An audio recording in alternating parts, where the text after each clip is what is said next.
Modasa high school શાંતિ નિકેતન કહેવાય. નમસ્કાર. છેલ્લે આપણે ફેરેડેના વિદ્યુત ચુંબકીય પ્રેરણના નિયમમાં જે પ્રેરિત EMF ઉદ્ભવે તેની દિશાની માહિતી મેળવી અને તેના માટેના લેન્ઝના નિયમની ચર્ચા કરી ચૂક્યા. એવા લેન્ઝના નિયમમાં આપણે સમજ મેળવી કે જેના કારણે પ્રેરિત EMF ઉદ્ભવે છે એ ઉત્પન્ન થઈને તેનો જ વિરોધ કરે તેવી દિશામાં પ્રેરિત વિદ્યુત પ્રવાહ વહેડાવે છે. તો આમ એવા લેન્ઝના નિયમમાં આપણે સમજ મેળવી ગયા કે ચુંબકના N ધ્રુવને ગુંચળા તરફ ગતિ કરાવી ત્યારે ગુંચળામાં પ્રવાહ વિષમગળી દિશામાં અને N ધ્રુવ દૂર તરફ લઈ જઈએ તો સમગળી દિશા. S ધ્રુવ ગુંચળા તરફ ગતિ કરાવીએ તો ગુંચળામાં પ્રવાહ સમગળી દિશામાં અને S ધ્રુવ ગુંચળાથી દૂર લઈ જઈએ તો પ્રવાહ વિષમગળી દિશામાં વહેશે અને છેવટે ફ્લક્સના ફેરફારનો એક વિરોધ દર્શાવે છે. તેનાથી આગળ વધીએ તો આગળનો આપણો મુદ્દો છે ગતિકીય વિદ્યુત ચાલક બળ.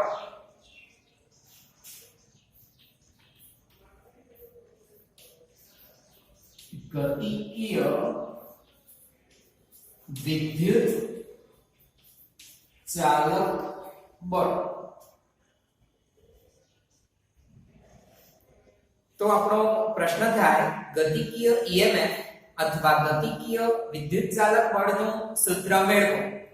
તો સૌપ્રથમ શું છે ગતિકીય EMF તેની વ્યાખ્યાને ધ્યાનમાં લઈએ તો આમ તો તેના નામમાં જ શબ્દ આવી જાય ગતિકીય એટલે કે ગતિના કારણે. વિદ્યુત ચાલક બળ પ્રેરિત EMF જ છે એટલે જ્યારે પણ કોઈ પણ વાહકને ગતિ કરાવવામાં આવે અને ગતિ કરાવી ચુંબકીય ફ્લક્સમાં ફેરફાર કરીએ તો તેમાં જે પ્રેરિત EMF ઉદ્ભવે તેને જ આપણે કહીશું ગતિકીય EMF અથવા ગતિકીય વિદ્યુત ચાલક બળ. તેની વ્યાખ્યા નોંધીએ. જ્યારે કોઈ ગતિના કારણે વાહક સાથે સંકળાયેલા ચુંબકીય ફ્લક્સમાં ફેરફાર કરીને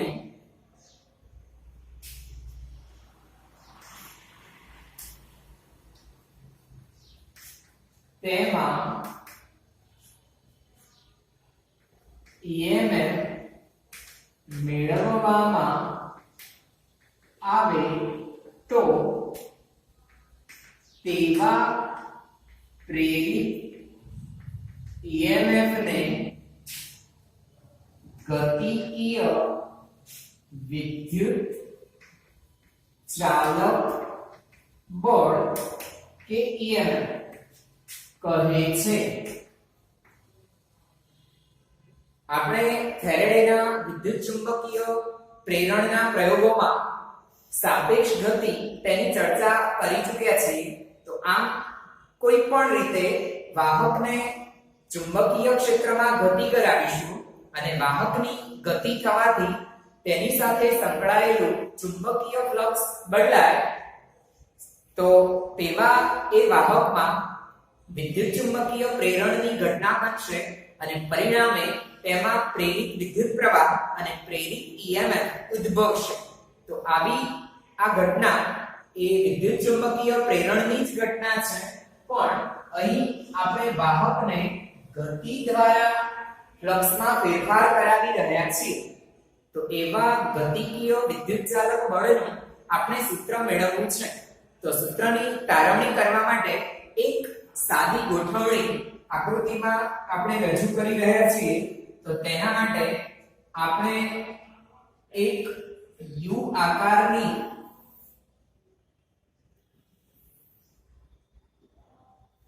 વાહક ફ્રેમ લઈ લીધી છે. આવી આ વાહક ફેન તેના પર એક સળિયાને આપણે ગતિ કરાવવાના છીએ અને તે સળિયો PQ નામ આપીશું. તો વાહક સળિયો PQ. આ વાહક સળિયા PQ ને આ લંબચોરસ ફેન પર ગોઠવી દીધો છે. અહીં આ જે આપણી ગોઠવણી થાય તે ગોઠવણીને લંબ રૂપે નિયમિત ચુંબકીય ક્ષેત્ર લાગુ પાડ્યું છે. અહીં ચુંબકીય ક્ષેત્રને ચોકડી વડે એટલે કે ચુંબકીય ક્ષેત્ર વાહકના આ સમતલને લંબ રૂપે અંદરની તરફ પ્રવર્તે છે. અંદરની તરફનું નિયમિત ચુંબકીય ક્ષેત્ર B સદિશ લાગુ પાડ્યું છે. અહીં આપણે ધ્યાનમાં લઈશું કે ચુંબકીય ક્ષેત્ર એ વાહક જે આપણે લીધો છે તેના સમતલને લંબ રૂપે છે. તો આ વાહકનું સમતલ રચાયું અને તેને લંબ રૂપે ચુંબકીય ક્ષેત્ર છે. અહીં તેને અનુરૂપ નામકરણને આગળ વધારીએ તો PQ આપણો વાહક થશે. આ છેડાને R અને S કહી દઉં તો અહીં આ એક લંબચોરસ ફેન જેવી રચના તૈયાર થઈ ગઈ. આવી આ રચનામાં આપણે RQ અથવા PS તેને x તરીકે લઈશું. તો x અને R અને S વચ્ચેના અંતરને L વડે દર્શાવીશું. તેનો અર્થ થયો કે PQ ની લંબાઈ એ SR જેટલી એટલે PQ બરાબર આકૃતિમાં દર્શાવ્યા પ્રમાણે B સદિશ જેટલા નિયમિત ચુંબકીય ક્ષેત્રને લંબ રૂપે એક U આકારની વાહક ફ્રેમ ગોઠવી છે. તેના પર સરળતાથી ખસી શકે ઘર્ષણ રહિત તેવો L લંબાઈનો વાહક સળિયો PQ મૂકેલ છે. અહીં PQ બરાબર RS બરાબર L તથા RQ બરાબર SP બરાબર x છે.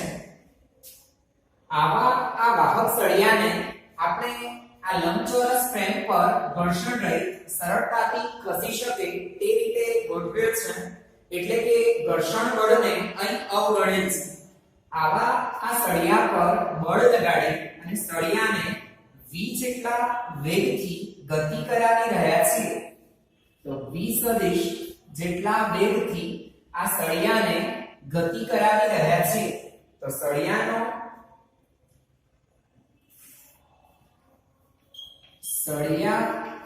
PQ નો અચળ વેગ v સદિશ છે.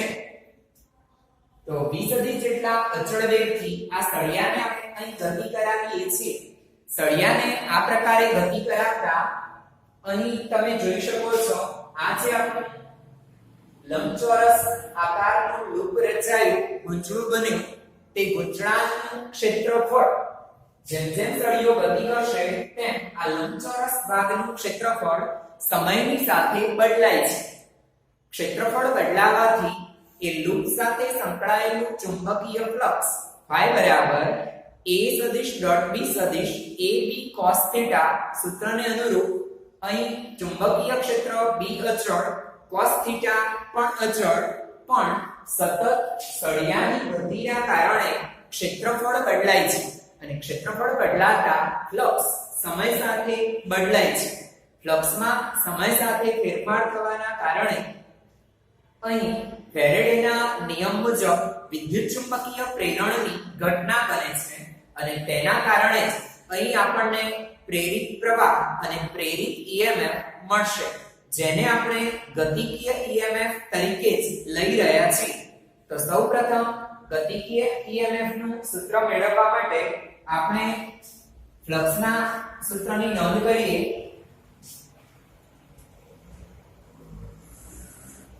આકૃતિમાં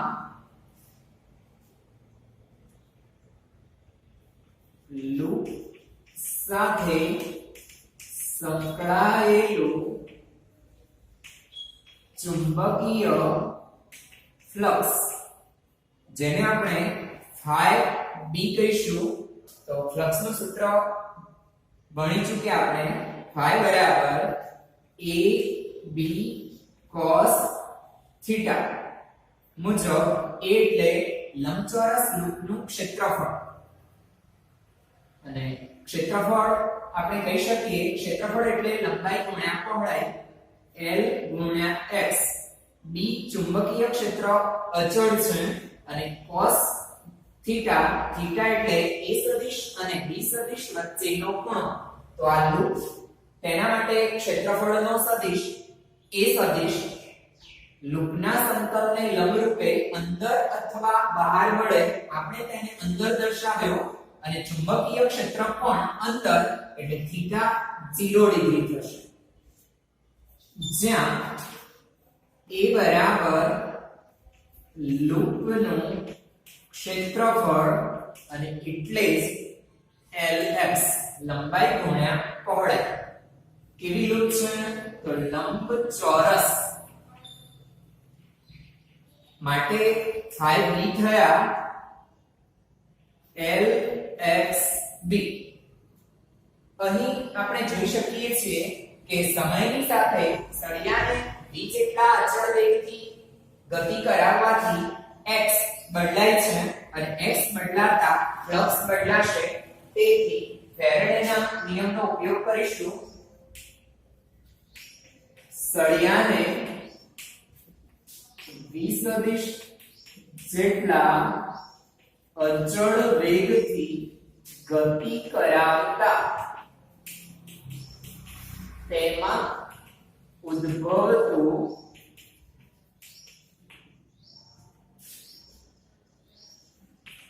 પ્રેરિત EMF ફેરેડેના નિયમ મુજબ. તો ફેરેડેના નિયમને યાદ કરીશું. તેમાં આપણે સૂત્ર કીધું પ્રેરિત EMF E બરાબર -n dϕ/dt. phi ના બદલે આપણે phi b લખીશું. અહીં એક જ આંટો હોવાના કારણે n ની કિંમત 1 મૂકેલી છે. phi b ની કિંમત અહીં દાખલ કરીએ તો આ છે આપણું સમીકરણ 1. તો સમીકરણ 1 ની કિંમત દાખલ કરીએ તો d/dt of phi b Lxb. કારણ સમીકરણ 1. અહીં L એટલે બે ભુજા વચ્ચેનું અંતર અથવા PQ ની લંબાઈ અચળ છે. આ બંને ભુજાઓ સમાંતર હશે એટલે તેમની વચ્ચેનું અંતર અચળ. એટલે L ને આપણે બહાર લઈશું. B નિયમિત ચુંબકીય ક્ષેત્ર લાગુ પાડ્યું છે એટલે B પણ અચળ, તેને પણ બહાર લઈશું. dx/dt માઈનસ અહીં dx/dt તેના બદલે આપણે લેવા છે x સમય સાથે બદલાય છે, સ્થાનમાં સમયની સાથે થતો ફેરફાર એટલે જ વેગ, અને પરિણામે v l અને dx/dt એટલે જ v. કારણ -dx/dt બરાબર v એટલે કે તારનો વેગ. આમ ગતિકીય EMF એનું સૂત્ર તૈયાર થયું જે ગતિકીય વિદ્યુત ચાલક બળનું સૂત્ર છે. તો ગતિકીય વિદ્યુત ચાલક બળ E બરાબર BLV કે BVL આવું એનું સૂત્ર તૈયાર થશે. તો અહીં આપણે જોઈ શકીએ છીએ કે V ના બદલે -dx/dt લીધા છે. સળિયાને આ દિશામાં ગતિ કરાવવાથી સ્થાન x સમય સાથે ઘટે છે, તેથી અહીં માઈનસ ચિહ્નો મૂકવામાં આવ્યા છે. તો ગતિકીય EMF તેનું સૂત્ર બન્યું BLV. અહીં આપણે જોઈ શકીએ છીએ કે જેમ સળિયાને વધુ વેગથી ગતિ કરાવીશું તેમ તેમાં વધુ ગતિકીય વિદ્યુત ચાલક બળ ઉત્પન્ન થશે. આ બાબત આપણે ફેરેડેના પ્રયોગના તારણ દરમિયાન કહેલી કે જેમ સાપેક્ષ વેગ વધારીએ છીએ તેમ ગેલ્વેનોમીટરનું આવર્તન વધુ જોવા મળે છે. તો આમ વેગના કારણે, ગતિના કારણે આ લૂપ સાથે સંકળાયેલું ચુંબકીય ફ્લક્સ બદલાવાના કારણે તેમાં ગતિકીય EMF મળે છે. તો આપણો પ્રશ્ન હતો ગતિકીય વિદ્યુત ચાલક બળ એટલે શું? ગતિકીય વિદ્યુત ચાલક બળનું સૂત્ર મેળવો. તો તમારે આ પ્રશ્નને ધ્યાનમાં લેવો. એને અનુલક્ષીને આપણે આગળ વધવું છે. તો ગતિકીય વિદ્યુત ચાલક બળ અહીં એક સામાન્ય ગોઠવણી દ્વારા આપણે દર્શાવ્યું છે, પણ દરેક વખતે જુદી જુદી રીતે ગતિ કરાવી અને ગતિકીય વિદ્યુત ચાલક બળ મેળવી શકાય છે. આપણે ચુંબકની ગૂંચળાની સાપેક્ષમાં ગતિ, ગૂંચળાની ચુંબકની સાપેક્ષમાં ગતિ, બે ગૂંચળાની એકબીજાની સાપેક્ષમાં ગતિ, આમ વિવિધ પ્રકારે ગતિ કરાવી અને ગતિકીય EMF મેળવી શકાય છે. આવા ગતિકીય EMF ને અનુરૂપ આપણે આગળ વાત કરવી છે આ ગતિકીય EMF ઉદ્ભવવાનું કારણ. તો ગતિકીય EMF કેમ ઉદ્ભવે છે તેની વાત આપણે આગળ કરવી છે. ગતિકીય વિદ્યુત ચાલક બળ ઉદ્ભવવાનું કારણ. તો આવું ગતિકીય વિદ્યુત ચાલક બળ કયા કારણે ઉદ્ભવે છે તેની વાત આપણે કરવી છે. તો આગળની થિયરીમાં આપણે સમજ મેળવી ચૂક્યા કે ગતિકીય વિદ્યુત ચાલક બળ E બરાબર BVL ઉદ્ભવે છે. ગતિકીય વિદ્યુત ચાલક બળ BVL મળે છે આપણે પ્રેરિત EMF. તો આ પ્રેરિત EMF કયા કારણે ઉદ્ભવ્યું તેની સમજ આપણે મેળવવી છે. તો તેની સમજ મેળવવા માટે અગાઉની થિયરીની આકૃતિને આપણે ધ્યાનમાં લઈશું. B સદિશ જેટલું ચુંબકીય ક્ષેત્ર અંદરની તરફનું પ્રવર્તે છે, જેટલું અંદરની તરફનું નિયમિત ચુંબકીય ક્ષેત્ર પ્રવર્તી રહ્યું છે, અને તેવા ચુંબકીય ક્ષેત્રમાં આપણે L લંબાઈના આ PQ તારને V સદિશ જેટલા અચળ વેગથી ગતિ કરાવી રહ્યા છીએ ચુંબકીય ક્ષેત્રને લંબરૂપ. આવી આપણી સ્થિતિને અનુરૂપ આપણે આગળ વધવું છે. તો આવી આપણી આ સ્થિતિમાં આપણે જાણીએ છીએ આ તાર PQ, સળિયો PQ વાહક છે, અને વાહક એ વિદ્યુત ભારો ધરાવે છે. તેમાં રહેલા કોઈક q વિદ્યુત ભાર તેના પર આપણું ધ્યાન કેન્દ્રિત કરીએ તો વાહકમાં રહેલા એક q વિદ્યુત ભાર તેને વાહકની ગતિ થવાના કારણે વિદ્યુત ભાર q પણ v સદિશ જેટલા વેગથી b સદિશ જેટલા ચુંબકીય ક્ષેત્રને લંબ રૂપે ગતિ કરી રહ્યો છે. તો વિદ્યુત ભારની ગતિ થઈ રહી છે. b સદિશ જેટલા ચુંબકીય ક્ષેત્રને લંબ રૂપે વાહક સળિયા PQ ને ગતિ કરાવતા તેમાં રહેલા q વિદ્યુત ભાર પર લાગતું લોરેન્ટ્ઝ બળ F ચર્ચા કરી ચૂક્યા પ્રકરણ 4 ની અંદર F સદિશ બરાબર Q E સદિશ પ્લસ V ક્રોસ V અહીં વિદ્યુત ક્ષેત્ર નથી એટલે F સદિશ બરાબર Q V સદિશ ક્રોસ V સદિશ F બરાબર QVP sin થીટા V અને P અહીં જોઈ શકાય કે ચુંબકીય ક્ષેત્ર અંદરની તરફ અને વેગ V સદિશ સમતલમાં માટે બંને પરસ્પર લંબ અને લંબ હોવાના કારણે થીટા 90 થશે અને sin 90 ની કિંમત 1 થાય F બરાબર QVP આટલું લોરેન્ટ્ઝ બળ એ Q વિદ્યુત ભાર પર લાગશે આવા આ બળની દિશાને પણ આપણે પ્રકરણ 4 ની અંદર સમજી ચૂક્યા જમણા હાથના અંગૂઠાના નિયમ દ્વારા તેની દિશા નક્કી કરી શકાય તો જમણા હાથની આંગળીઓને V સદિશ ને સમાંતર ગોઠવી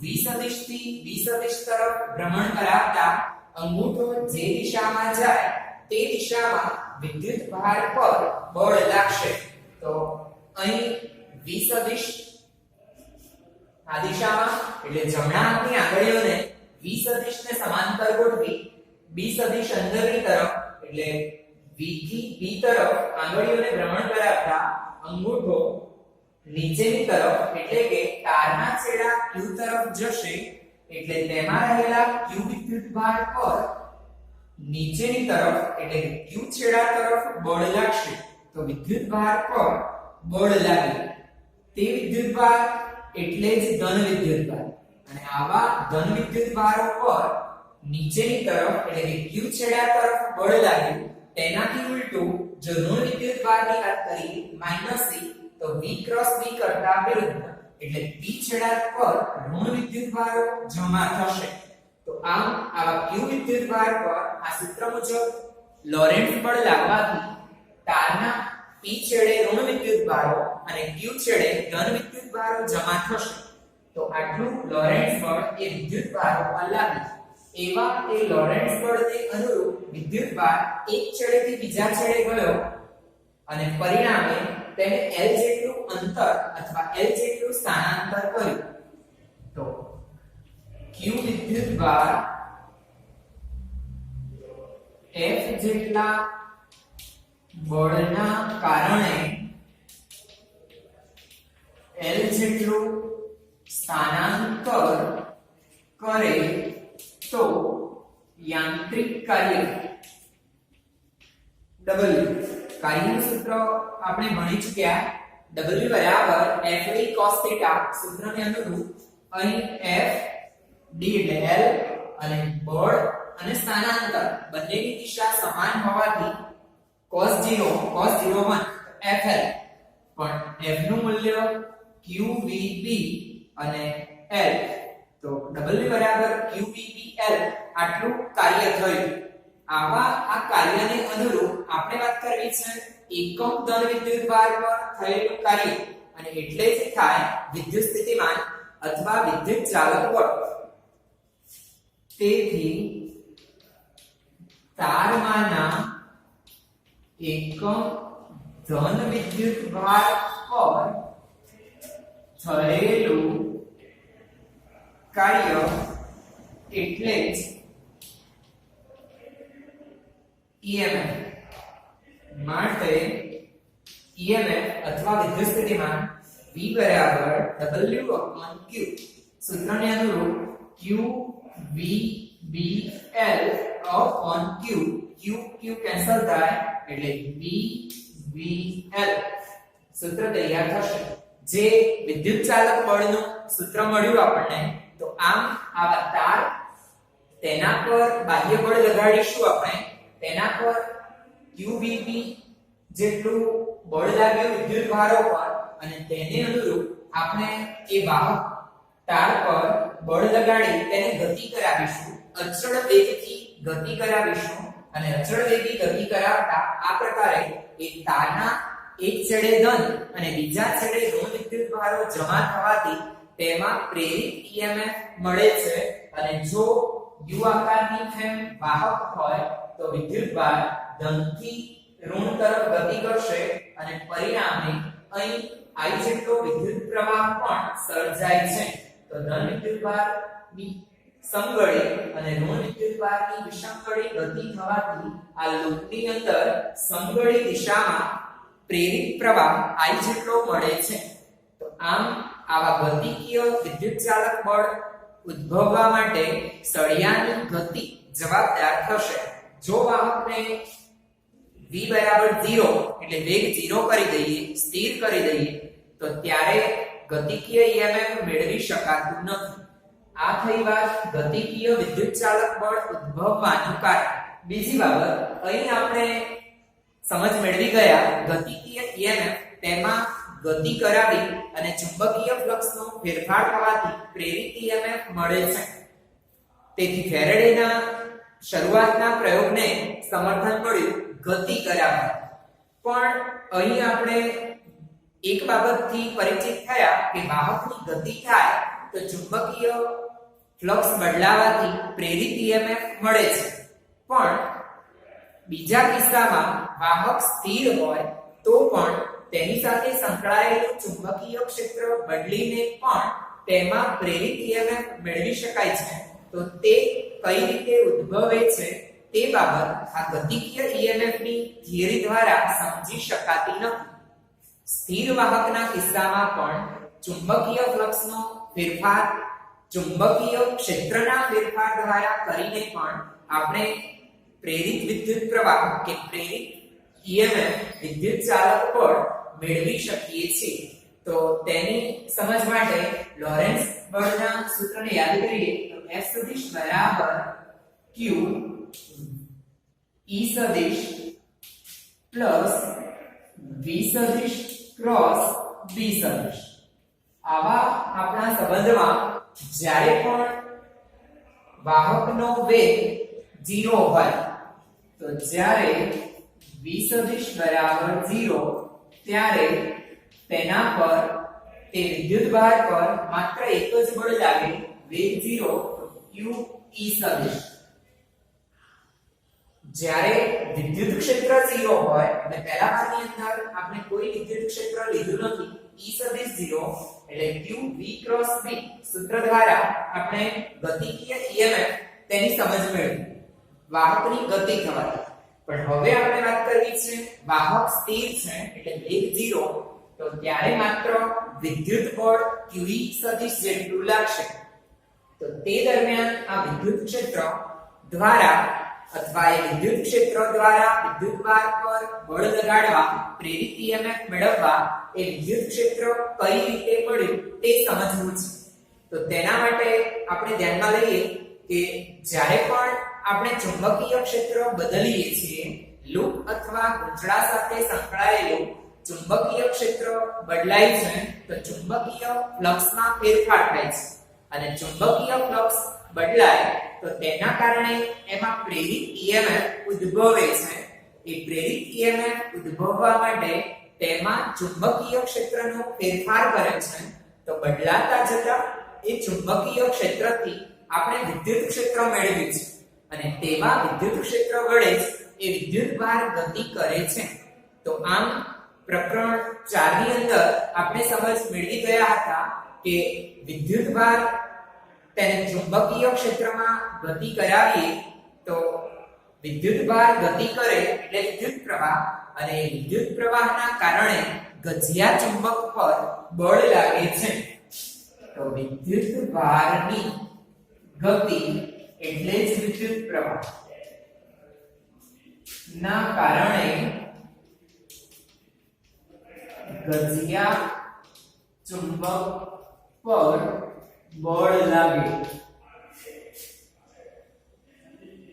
એટલે કે નિયમિત ચુંબકીય ક્ષેત્રમાં રહેલા પ્રવાહધારી ગૂંચળા પર બળ લાગે અથવા ટોર્ક લાગે તેવી સમજ આપણે મેળવી.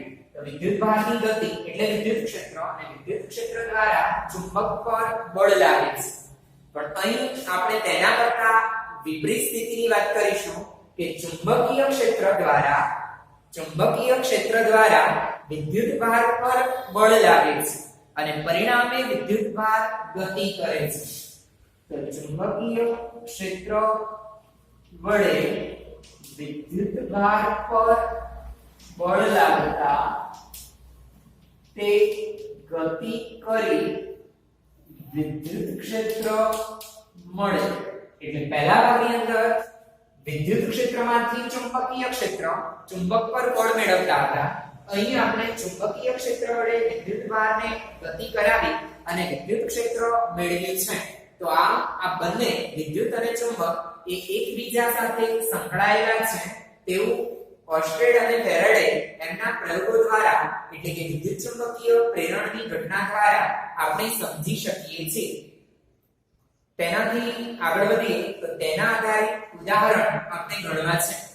ઉદાહરણ 6.6 જેનો એક છેડો 1 મીટર ત્રિજ્યાના ગોળાકાર ધાતુની રિંગ વલયના કેન્દ્રમાં લટકાવેલ અને બીજો છેડો પરિઘ પર હોય તેવા 1 મીટરની લંબાઈના ધાતુના એક સળિયાને 50 REV/સેકન્ડ આવૃત્તિ સાથે કેન્દ્રમાંથી પસાર થતી અને રિંગના સમતલને લંબ અક્ષને અનુલક્ષીને ભ્રમણ કરાવવામાં આવે છે. આકૃતિ મુજબ અક્ષને સમાંતર 1 ટેસ્લાનું અચળ અને એકસમાન ચુંબકીય ક્ષેત્ર બધે જ પ્રવર્તિત છે. આ કેન્દ્ર અને ધાતુની રિંગ વચ્ચે કેટલું EMF હશે? તો અહીં આપણને એક આકૃતિ આપી છે. B સદિશ જેટલું ચુંબકીય ક્ષેત્ર અંદરની તરફ પ્રવર્તે છે એટલે B નું મૂલ્ય આપ્યું 1 ટેસ્લા. અહીં 1 મીટર ત્રિજ્યાની આ રિંગ તેના પર આ ધાતુનો સળિયો લટકાવેલ છે એટલે સળિયાની લંબાઈ એ જ r બની જાય. r બરાબર અથવા રિંગની ત્રિજ્યા r બરાબર 1 મીટર. સળિયાની લંબાઈ એ જ રિંગની ત્રિજ્યા બની છે 1 મીટર. તેને આપણે ઓમેગા કોણીય આવૃત્તિ આપી છે. ઓમેગા બરાબર 50 REV/સેકન્ડ પરિભ્રમણ પ્રતિ સેકન્ડ. પરિભ્રમણ ને અનુરૂપ SI એકમ રેડિયનમાં છે તો એક પરિભ્રમણ એટલે 2π રેડિયન એટલે 50 ગુણ્યા 2π રેડિયન પ્રતિ સેકન્ડ એટલે જવાબ થાય 50 ગુણ્યા 2 100π રેડિયન પ્રતિ સેકન્ડ. ઓમેગા તો આટલા અચળ કોણીય ઝડપથી આપણે આ તેની અક્ષને અનુરૂપ આ રિંગને ભ્રમણ કરાવી રહ્યા છીએ. રિંગ ભ્રમણ કરે એટલે ધાતુનો સળિયો OP અથવા OQ જે કહીએ તે પણ ગતિ કરશે. અહીં સમતલને લંબ એવું ચુંબકીય ક્ષેત્ર પ્રવર્તિત છે તો કેન્દ્ર અને ધાતુની રિંગ વચ્ચે કેટલું EMF પ્રેરિત થાય તે આપણે શોધવું છે. તો પ્રેરિત EMF નું સૂત્ર આપણે અગાઉ મેળવી ચૂક્યા. ગતિકીય EMF E બરાબર BVL. તો L લંબાઈના તારમાં BVL જેટલું EMF મળે. અહીં B અચળ, L તેની લંબાઈ પણ V ની વાત કરીએ તો એ લંબાઈના જુદા જુદા ખંડ માટે V એટલે રેખીય વેગ જુદો જુદો હોય. કોણીય વેગ ઓમેગા જેટલો અચળ પણ રેખીય વેગ ચાપગતિ પાઠમાં આપણે ભણી ચૂક્યા કે જેમ જેમ કેન્દ્રથી દૂર જઈએ તેમ રેખીય વેગ વધુ મળે અને પરિણામે આપણે કેન્દ્ર અને પરિઘ વચ્ચેનું પ્રેરિત EMF મેળવવા માટે સૌપ્રથમ તેનો સૂક્ષ્મ ખંડ લઈશું અને એ સૂક્ષ્મ ખંડ તાર પરનો એ સૂક્ષ્મ ખંડ કે જેની લંબાઈ dr અને કેન્દ્રથી તેનું અંતર r લઈ રહ્યા છીએ. તો r અંતરે dr લંબાઈનો ખંડ લઈ લીધો છે અને તેનો ખંડ એ v સદિશ જેટલા વેગથી ગતિ કરે છે ચુંબકીય ક્ષેત્રને લંબરૂપ. એટલે તેમાં ઉદ્ભવતું EMF લઈ અને સમગ્ર તારનું EMF મેળવવા માટે કેન્દ્ર એટલે 0 થી લઈને છેડો એટલે r ત્રિજ્યા સુધીનું સંકલન કરી અને પરિણામ મેળવીશું. તો તેને અનુરૂપ સૌપ્રથમ નોંધ કરીએ. અહીં r ત્રિજ્યાની રિંગને ઓમેગા કોણીય આવૃત્તિથી ભ્રમણ આવૃત્તિથી b સદિશ જેટલા ચુંબકીય ક્ષેત્રને લંબરૂપે ભ્રમણ કરાવતા કેન્દ્ર અને પરિઘને જોડતા r લંબાઈના વાહક તાર માં રહેલા વિદ્યુતભાર q પર F બરાબર qVB મુજબ બળ લાગે તો qVB જેટલું બળ લાગશે. આપણે આગળની થિયરીમાં સમજ મેળવી ચૂક્યા વેગ v ચુંબકીય ક્ષેત્ર અંદરની તરફ b v અને b લંબરૂપે હોવાથી qVB sin θ sin 90 1 છે માટે લખ્યા તો આટલું બળ લાગશે. તે બળ અનુરૂપ વિદ્યુતભારો મુજબ વિચારીએ તો ધન વિદ્યુતભાર તારમાં રહેલા પ્રોટોન અથવા ધન વિદ્યુતભાર તેના પર લાગતું બળ v ક્રોસ b ને અનુરૂપ v થી b તરફ આંગળીઓને ભ્રમણ આપતા કેન્દ્ર તરફ એટલે કેન્દ્ર પર ધન વિદ્યુતભાર અને તેના કરતા વિરુદ્ધ v ક્રોસ b કરતા વિરુદ્ધ દિશામાં એટલે q આગળ ઋણ વિદ્યુતભાર ઇલેક્ટ્રોન જમા થશે. તેથી રિંગના કેન્દ્ર પર ધન વિદ્યુતભાર અને રિંગના પરિઘ પર ઇલેક્ટ્રોન જમા થાય છે. તેથી પ્રેરિત EMF મળે. અહીં r લંબાઈના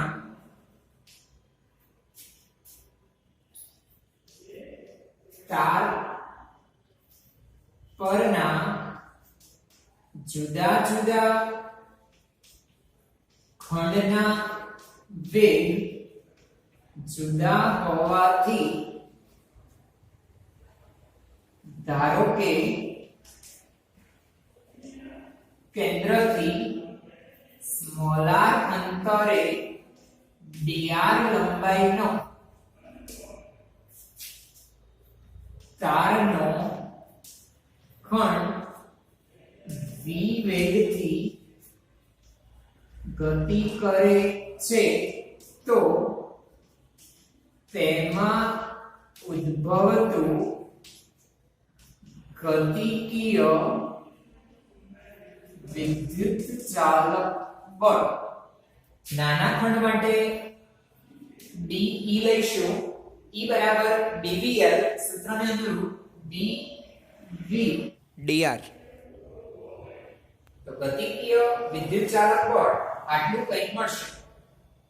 આવા આ OQ તાર માટે કુલ વિદ્યુત ચાલક બળ મેળવવા માટે કેન્દ્ર એટલે અંતર 0 થી લઈને પરિઘ એટલે અંતર કેપિટલ R સુધી સંકલન કરવાથી કુલ વિદ્યુત ચાલક બળ મેળવી શકાય. તેથી રિંગના કેન્દ્ર અને પરિઘ વચ્ચે ઉદ્ભવતો કુલ વિદ્યુત ચાલક બળ મેળવવા 0 થી r સુધી સંકલન લેતા તો કુલ વિદ્યુત ચાલક બળ એટલે જ આવા બધા જ વિદ્યુત ચાલક બળનું સંકલન અને તે આપણે 0 થી r સુધી લઈશું.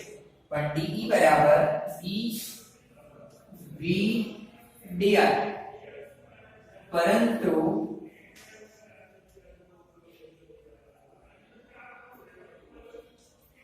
તારના r અંતરે રહેલા ખંડ માટે રેખીય વેગ v બરાબર r ઓમેગા લેતા, તો v બરાબર r ઓમેગા જાગૃતિ પાઠની અંદર આપણે ભણી ચૂક્યા છીએ b v ના બદલે r ઓમેગા dr, અહીં ચુંબકીય ક્ષેત્ર b તથા કોણીય વેગ ઓમેગા અચળ છે, તેને બહાર લઈશું 0 થી r small r dr, b omega અહીં r એટલે જ r ની એક ઘાત, સંકલનના સૂત્રનો ઉપયોગ કરી યાદ કરીએ, સંકલન x ની n ઘાત dx, તો ઘાતમાં 1 નો વધારો ભાગ્યા ઘાત, સૂત્રને અનુરૂપ r ની 1 ઘાત માંથી બની જાય r ની 2 ઘાત ભાગ્યા 2, અને તેની સીમાઓ 0 થી r. પહેલા ઉધ્વ સીમા મૂકીશું સ્મોલ r ના બદલે કેપિટલ R, એટલે કેપિટલ R² 2 માઈનસ 0 મૂકીશું એટલે 0, માટે સૂત્ર બન્યું b ઓમેગા r² 2.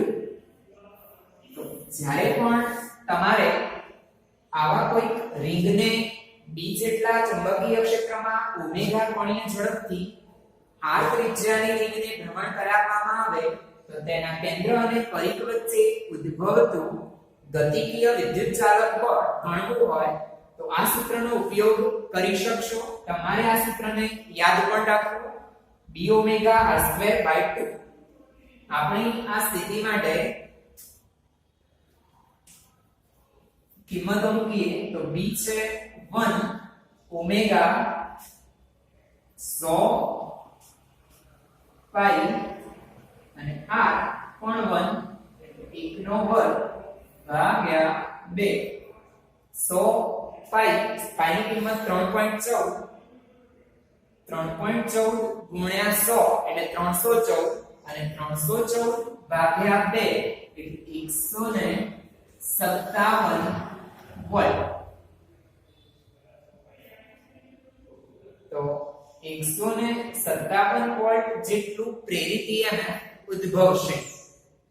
ઉદાહરણ 6.7, 0.5 મીટર લંબાઈના ધાતુના 10 આરા ધરાવતું એક વ્હીલ એક સ્થળ પર પૃથ્વીના ચુંબકીય ક્ષેત્રના સમક્ષિતિજ ઘટક HE ને લંબ એક સમતલમાં 120 REV પ્રતિ મિનિટની ઝડપે ફરે છે. જો આ સ્થાન પર HE બરાબર 0.4 ગોસ હોય તો ધરી અને વ્હીલના રિંગ વચ્ચે પ્રેરિત EMF શું હશે? નોંધો કે 1 ગોસ બરાબર 10⁻⁴ ટેસ્લા. તો સૌપ્રથમ આગળના ઉદાહરણમાં આપણે આ જ પ્રકારે ચર્ચા કરી ચૂક્યા છીએ. તો ત્યાં આપણે એક તાર લીધેલો અને પ્રેરિત EMF કેન્દ્ર અને પરિઘ વચ્ચેના પ્રેરિત EMF નું સૂત્ર મેળવ્યું, E બરાબર 1/2 b ઓમેગા r². જ્યારે પણ વાહકમાં એક કરતા વધારે આરા હોય, કેન્દ્ર અને પરિઘને જોડતા વધારે આરા હોય, તો પૈડામાં આરા હોય, તો વધારે આરા હોય તો પણ એ બધા જ આરા સમાંતર જોડાણમાં હોવાના કારણે કેન્દ્ર અને પરિઘ વચ્ચેના EMF માં કોઈ જ ફેરફાર થતો નથી. તે બાબત તમારે ધ્યાનમાં લેવી. તેની આકૃતિને સહેજ ધ્યાનમાં લઈએ તો આ છે n આરા ધરાવતું પૈડું. આ તેનું કેન્દ્ર અને પરિઘ, તેને જોડતા આ પ્રમાણે n આરા છે. પણ દરેક આરા કેન્દ્ર આગળ ભેગા અને પરિઘ આગળ પણ ભેગા, તેથી સમાંતર જોડાણમાં થાય. અહીં આરાની લંબાઈ એટલે જ ત્રિજ્યા બની જાય 0.5 મીટર. આરાની સંખ્યા જેને સ્મોલ n કહું 10, પણ આરા ગમે તેટલા હોય તેનો ઉપયોગ આપણે કરવાનો નથી. પૃથ્વીનું ચુંબકીય ક્ષેત્રનું સમક્ષિતિજ ઘટક તેના લંબ એક સમતલમાં તેની કોણીય ઝડપ આપી ઓમેગા 120 ReV પ્રતિ મિનિટ. તેને રૂપાંતરિત કરીએ તો 120 પરિભ્રમણ, એક પરિભ્રમણ એટલે જ 2π રેડિયન, અને મિનિટમાંથી SI એકમ સેકન્ડ 60 સેકન્ડ. તેનું સાદુરૂપ થાય 4π રેડિયન પ્રતિ સેકન્ડ. આટલા કોણીય ઝડપથી આ પૈડાને ચુંબકીય ક્ષેત્ર ચોકડી દ્વારા દર્શાવવું તો આવા HE પૃથ્વીના ચુંબકીય ક્ષેત્રને લંબરૂપે તેને ભ્રમણ કરાવવામાં આવે છે. એ ચુંબકીય ક્ષેત્ર HE બીના બદલે HE 0.4 ગોસ આપ્યું છે. પાંચમા પાઠની અંદર તમે ચુંબકીય ક્ષેત્ર વિશે, પૃથ્વીના ચુંબકીય ક્ષેત્ર વિશે ભણશો. પૃથ્વી ચુંબક તરીકે વર્તે છે અને તેના ચુંબકીય ક્ષેત્રના બે ઘટકો મળે. એક સપાટીને સમાંતર જેને આપણે HE કહીશું અને બીજું સપાટીને લંબ જેને આપણે VE કહીશું, વર્ટિકલ. તો અત્યારે આ હોરિઝોન્ટલ ઘટક 0.4 ગોસ છે. ગોસ એ CGS એકમ છે ચુંબકીય ક્ષેત્રનો, અને 1 ગોસ એટલે જ 10⁻⁴. તો 0.4 10⁻⁴ ટેસ્લા આપે છે. તો ધરી અને રિંગ વચ્ચેનું EMF આપણે શોધવું છે. પૈડાના દરેક આરા સમાંતર જોડાણમાં હોવાથી કેન્દ્ર અને પરિઘ વચ્ચે ઉદ્ભવતું પ્રેરિત કાં તો ગતિકીય EMF E બરાબર B ઓમેગા r²/2. અગાઉની ઉદાહરણની અંદર આપણે તારવ્યું છે, તમારે એને હવે યાદ રાખવું. B આપણા 0.4 10⁻⁴ ઓમેગા 4π r 0.5 સ્ક્વેર અપોન 2. 2 તેનું સાદુરૂપ આપણે કેલ્ક્યુલેટર દ્વારા આપી શકીએ છીએ. તો 0.4 ગુણ્યા 2 ગુણ્યા 3.14 ગુણ્યા 0.5 ગુણ્યા 0.5 જવાબ મળે 0.628 અને 10⁻⁴ છે.